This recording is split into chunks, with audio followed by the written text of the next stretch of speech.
يا ترى عندي موهبة ولا في حد ممكن يبقى نازل سادة كده ومش مميز في حاجة؟ تقعد تدور على حاجة تبقى موهوب فيها أو حاجة تميزك فتقول هغني. انت اللي طلبتي تطلقي وتسيبي بيتك وتفلقي فتفشل. طب ارسم ما تفشل. طب امثل علشان ابقى مشهور.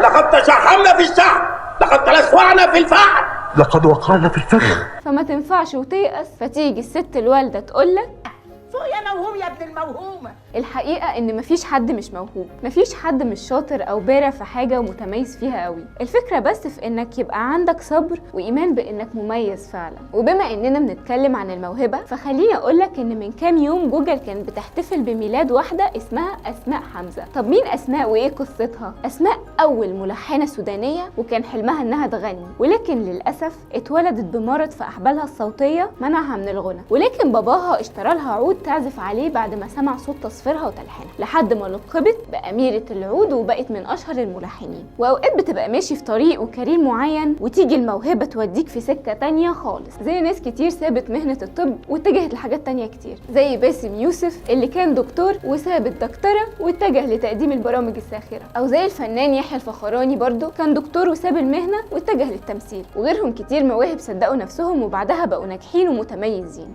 اصل انا موهوب وكمان حبوب. طب ايه هي الموهبة اصلا؟ وازاي اعرف اني شخص موهوب؟ بص يا سيدي، الموهبة دي البصمة بتاعتك او الDNA بتاعك، حاجة بتميزك عن باقي اللي حواليك، ومش شرط عشان يبقى اسمك موهوب تبقى موهوب بالغنى او التمثيل او الرسم، يعني الحاجات اللي تخليك مشهور دي. المواهب او التميز بيبقى في مجالات كتير، زي مثلا انك تبقى موهوب في توصيل المعلومات بابسط واسهل شكل ممكن، فتبقى مدرس شاطر، او تبقى عينيك حلوة وبتهتم بالتفاصيل فتبقى مصور شاطر. في النهاية مش مطلوب منك غير انك تدور جواك على التميز والموهبة، واول ما تلاقيها اقفش فيها ونميها. قول لنا ايه هي الموهبة اللي عندك حتى لو شايف انها اي كلام، واستنونا دايما في اخر مره.